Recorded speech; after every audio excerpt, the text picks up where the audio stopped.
As we approach questions surrounding humanity, an important concept for us to grasp is what it means to be created in the image and likeness of God.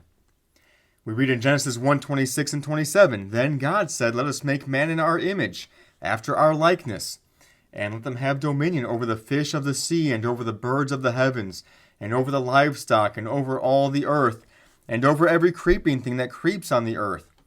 So God created man in his own image. In the image of God, he created him. Male and female, he created them. So 4 times in these 2 verses, God says that he is making male and female humans in his image and after his likeness. And we've been taught that, and we believe that, but I'll just be honest, I had a really hard time this week trying to figure out where to begin with this lesson on the image of God in man, because even though the text says we are created in the image of God, what does that really mean? And where do we go in the Bible for that specific insight? You just wish there could have been an addition to Genesis 1:27, so it reads like this. So God created man in his own image, in the image of God he created him, male and female he created them. And behold, thus saith the Lord, this is what the image of God and likeness of God in man looks like and what it means. And then there would be a list of what the image of God looked like or whatever.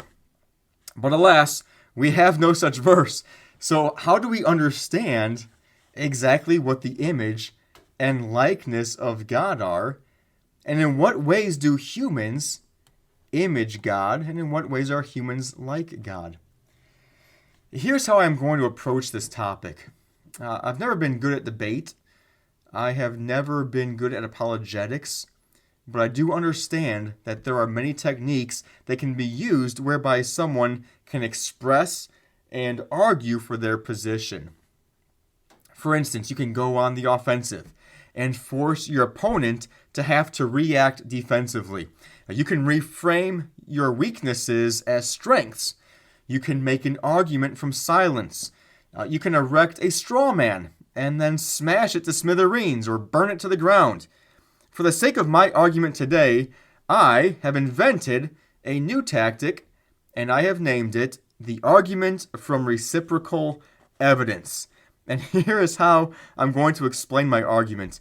If man images God, then there have to exist essential characteristics of man in God.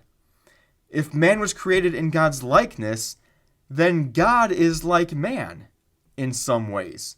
In other words, in my argument from reciprocal evidence, there are some things that we may be able to understand about God's image and likeness simply by observing humanity. And that is probably the best way I can think to help us understand the image and likeness of God in man. And of course, in addition to those ways, the Bible makes very clear what the character of God is. What I want to focus today on, though, is simply the imaging and likeness of God in man. So I'll take that approach, at least partially. Let me propose a couple definitions first, by the way of getting us on the same page with regards to image and likeness. I will then state my argument with regards to the image of God, and then we'll look at several ways that man images God and is like God. That will bring us to some conclusions that I hope will help us in application. All right, that is, since man is made in God's image, what does that mean for me?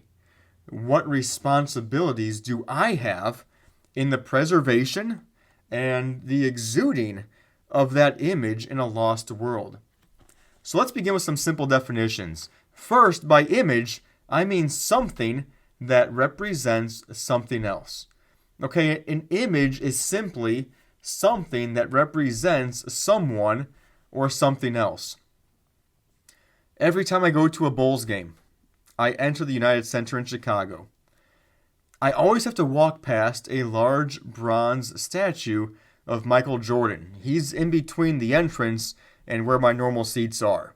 All right, that statue of Michael Jordan is an image. It is not Michael Jordan, but it surely represents him masterfully, as his bronze image appears to be floating through the air, about to dunk the ball, we'll just say, on Charles Barkley's face. All right, that statue is an image of Michael Jordan. And then likeness refers to something that is similar but not identical. So we are similar to God in many ways, but we are not identical to God. We are not God. When God created us in his image and his likeness, we represent him in the essence of who we are as humans, and we are also similar to him in many ways.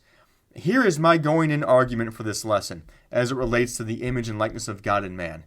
Man is uniquely created in the image of God, and therefore he is like God and represents God. And let's begin with the ways that we are made in the image of God. From what we know of God and from what we know about man, here are some conclusions regarding our imaging of God. And in the way of disclosure, I am sure that my list is not exhaustive, but I hope it gets us pointed in the right direction and at least forms a good foundation for going forward. But here are 4 ways that we are made in the image of God. Number 1, man is unique from other creatures who are not made in the image of God. Of no other of God's creation does the Bible declare they were created in God's image. Humans are the only of God's creation who receive that description. This is a simple point, but it will have some very, very profound implications later on. No animal, no plant, no other of God's creation bears the image of God. And as we'll see later, God takes his image in man very seriously, and he protects it. More to come on that in this lesson and also some future lessons. Number 2, man is the closest creature to the actual image of God. So with regards to the essence of who God is, man is the closest of all of God's creation to that image. And that is a position of privilege and inherent responsibility, you might say. In fact, last time we looked at Psalm 8, and verse 5 says that man is crowned with glory and honor. There's a place of exaltation for man. Man is the closest of God's creation to the image of God. Therefore, if that is true, that man is closest to the image of God among all creation, and that man is uniquely in that position, then number 3, all mankind carry the image and likeness of the Godhead within them. All mankind. That includes both unbelievers and believers alike. There's no way around it. Every human bears the image of God. All races, all ethnicities, all ages and stages of development, both sexes, all stages of mental and physical health. Every human bears the image of God. And number 4, God's desire is that mankind would represent him among God's creation. Something Tiffany reminds me of a lot is that we as humans are the visible representation of an invisible God. As such, we have a responsibility to, and God desires us to, be an accurate representation of him among the rest of creation. And I would just add so much more for those of us who are believers, who understand the character of God and who Jesus Christ was. Let me recap quickly those 4 ways we bear God's image.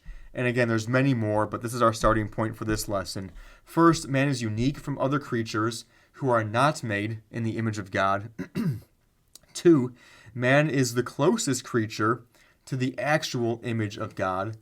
3, all mankind carry the likeness of the Godhead within them. And 4, God's desire is that mankind would represent him among God's creation. In addition to these 4 are also the communicable attributes of God, those attributes that define God, that are God, but that God has also graciously passed on to humanity to also embody. Now, I have it on very good authority that Jordan will be doing a podcast on theology, and he'll be getting into at some point God's communicable attributes later this year. So I will let him dive deeper into that realm, but those are additional ways that we are like God and that we image him appropriately. And that brings me to our next question. As we image God, how are we also like him? You would think that with how hostile we are as humans and tend to be towards God, and with how indescribably wicked our hearts are, that there couldn't possibly be any ways in which we are like God. And this opens the conversation about the fall of man when Adam sinned. Was the image of God erased in man at the fall? Did humanity cease from being like God? I believe the answer to both is no. Man has not ceased imaging God, nor has he lost everything that made him like God. However, sin seriously marred the image of God in man. Adam and Eve would have not ever died were it not for their sin. Think of that. The Bible says that death came through Adam and his sin, and so death has passed to all humanity ever since. Exceptions being Enoch and Elijah, who, by the way, were well on their way to dying. God had other plans for them. Adam could have lived on forever, but because of sin, he only made it to a measly 930 years. Right? So at sin, the image and likeness of God were marred, distorted, but not completely done away with. So how are we like God? Well, first, we understand right and wrong. Another way of saying that is that we have moral accountability. Revelation 20:11-12 says, Then I, this is John the Apostle speaking, Then I saw the dead, great and small, standing before the throne, and books were opened. Then another book was opened, which is the book of life, and the dead were judged by what was written in these books, according to what they had done. The day of reckoning is coming, and every human is going to account for what he did that was right or wrong. That's what John is saying here. This is a future event. Either a human pursued redemption from his sin and he lived for God, or he ignored it and lived for self. We all understand right and wrong, and we are accountable as such for what we do with that understanding. In our understanding of right and wrong, we are like God. We have that moral accountability. Number two, we have a spiritual aspect. This is another something that animals and the rest of creation do not possess. But man is composed both of material, the body, and immaterial, his spiritual aspect. So with that, we understand that every human is born with immortality. Yes, every person will see death, but that death is purely a physical, material death. A person's immaterial aspect, his spirit, is going to abide forever, either in heaven or in hell. So in that sense, every human is born immortal. He is born with a spiritual aspect that will abide forever. That spiritual element is in the likeness of God, for God is spirit. John 4:24 tells us that. Next, we have a mental aspect. Mankind has the cognitive ability to develop creatively. Okay? Music, arts, inventiveness. Right? Man has that cognitive ability to develop creatively. Man can think abstractly. We can think on the past, the future, contingencies, things that could have been, things that might become. We can think abstractly. We can feel with complexity. All right? We can feel multiple emotions in varying degrees and oftentimes at the same time. Later this spring, I'll be taking a friend to a Chicago Bulls game in Chicago. And we're going to walk right past that bronze statue, that image of Michael Jordan. While we're at that game, we are going to feel multiple emotions in varying degrees. There will be sweet anticipation as we drive to the game. The excitement will ramp up as we enter the arena and as the game begins. We will feel gladness at every Bulls score, every steal, block, and rebound. We will feel sadness at every opponent's score, steal, block, and rebound.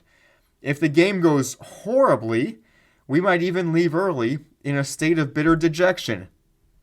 If the game goes well and we pull out a victory in double overtime, our elation will be uncontrollable. At least mine will. So we have a mental aspect where we can develop things creatively and think abstractly on things that have been or will be or contingencies that could be. And we can also feel with complexity. And then number 4, we are like God in a relational aspect. Mankind needs and sustains community. Man desires community and seeks family for lifelong relationships. We have a God-given drive for community. Now, I said it earlier in our study, and I'll say it again. God is in need of nothing and never has been. So God does not need relationships with humans or any other of his creation.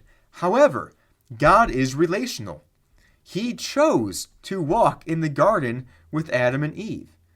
And since the fall in Genesis 3, the rest of human history has been and will continuously be pressing towards the time when perfect fellowship between God and humanity will once again be realized.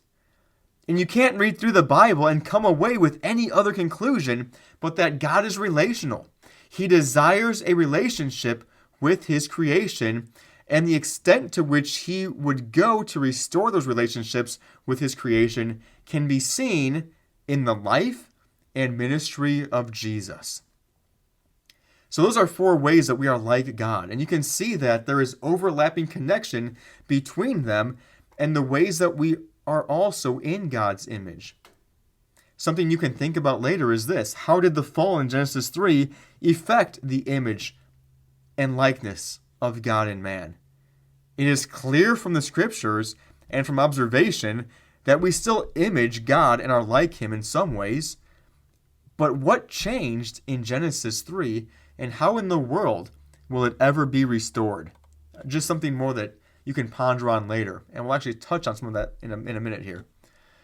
Let me take a few minutes, though, first to read through several verses that contribute to this topic, and you'll see how they directly contribute to this conversation. In fact, the first one even contributes to the question I just asked about the image and likeness of God and how it was affected in man at the fall. Just 6 chapters later, after the fall in Genesis 3, as Noah disembarks the ark, listen to what God tells Noah in Genesis 9:6. He says, "Whoever sheds the blood of man, by man shall his blood be shed." And get this, why is that? Why does man have to account for his murder with his own life? The end of the verse says this: "For God made man in his own image." So even after the fall, after the flood, God still tells Noah that he needs to recognize this. There is a penalty for the murderer, and that penalty is his own life, because the life that he took was a human life that was made in the image of God. And God says, if someone has the audacity to stamp out my image from another human, that person needs to die as well. Now that is pretty negative. We are talking about repaying death with death. But there is a positive to all of this, and that is that even though the image of God in man has been marred since Adam, it still exists, and God values it very highly. Another positive is that there is a renewal of the image of God in man that has been previewed to one degree, and that will be fully realized in the future. So when was man able to preview the renewal of the image of God in humanity, or I guess witness a perfected example of God's image in man? Well, at the first advent of Jesus, the Christmas story itself and the life of Christ. John says in his gospel that the Word became flesh and dwelt among us, and we as humanity, were able to see his glory as of the only begotten of the Father, full of grace and truth. Paul tells us in Colossians 1 that Jesus is the image of the invisible God, the firstborn of all creation. A few verses later, "For in him all the fullness of God was pleased to dwell, and through him to reconcile to himself all things, whether on earth or in heaven, making peace by the blood of his cross." Christ does not simply show us what we could have or should have been. Rather, he is the embodiment of what we can be again and what we will become. I am flying through these verses. Let me give you just two more to help tie all this together, and then we'll draw a couple lessons for life. The first is Ephesians 4:22 through 24. Paul tells the church at Ephesus to put off the old self, which belongs to your former manner of life and is corrupt through deceitful desires, and to be renewed in the spirit of your minds, and to put on the new self, created after the likeness of God in true righteousness and holiness. We call this sanctification, becoming more like Jesus every day we are upon this earth. Ultimately, we will be in the image of Christ. We will be glorified. And John tells us why in 1 John 3:2. We shall be like him because we shall see him as he is. This is a wonderful conclusion for this lesson. The image and likeness of God that was placed in man has been marred and distorted through sin, and yet, one day, we will realize the wonderful perfection of God's image and likeness in us because we will see Jesus and we will be just like him. We will be able to image God perfectly when we behold the perfect awesomeness of Jesus. Okay, let me give us a couple lessons for life to help you as you sort all this out in your own head, and maybe as you have conversations with friends and coworkers or within your family. But here are a few lessons for life for you. Number one, all humanity is created in the image of God. Let me say that one more time because this is foundational to the final four lessons in this mini-series. All of humanity is created in the image of God, regardless of race, ethnicity, gender, age, and I would propose unborn or elderly, color, mental retardation, terminally ill, believers or unbelievers, and fill in the blank with whatever other classification you want. Every human deserves full protection and honor as humans created in the image of God. Please don't ever forget that. If we as a country could figure this out, racism would go extinct. Abortions would be criminalized. Euthanasia wouldn't even be found in our dictionaries. All humanity is created in the image of God, and this impacts my relationship with God and also with all other humans. Number two, this truth affects my code of ethics. And you can see from my first life lesson what I mean by that. What I will or won't do in any number of situations and why I will or won't do it is dictated by this truth that I and all other humans are created in God's image, and this truth affects my code of ethics. Number three, and finally, this truth impacts my sense of community. Understanding that I and every other human are created in the image of God affects how I relate to and speak to others, how I demand justice from others and under what conditions in a legal sense, how Matt legitimizes being in the military. Okay, this truth regarding God's image in me and in every other human affects my sense of community and everything about my interactions with the rest of humanity across the world. And that concludes this week's lesson. Next week, we will be potentially a little shorter in our lesson. What I want to focus on briefly is the humanistic, postmodern approach that society has taken with regards to humanity. What society is teaching our kids is heinous and couldn't be farther from the truth. What society is pushing upon you couldn't be farther from the truth. I mentioned on one of the earlier sessions that schools were beginning to put litter boxes in the bathrooms for kids who identified as cats on a particular given day. I recently found some news articles that debunked that was happening. So we live to fight another day, and I apologize for the fake news if it was in fact fake news.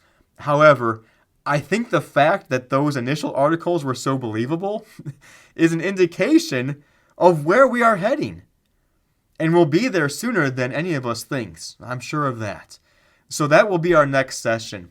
Just talking through the secular approach to humanity and how that has and will continue to bombard God's truth. Also, understanding this counterfeit approach will help you see how secular gender identity, sexual freedom, abortion are all affected based on how you define humanity.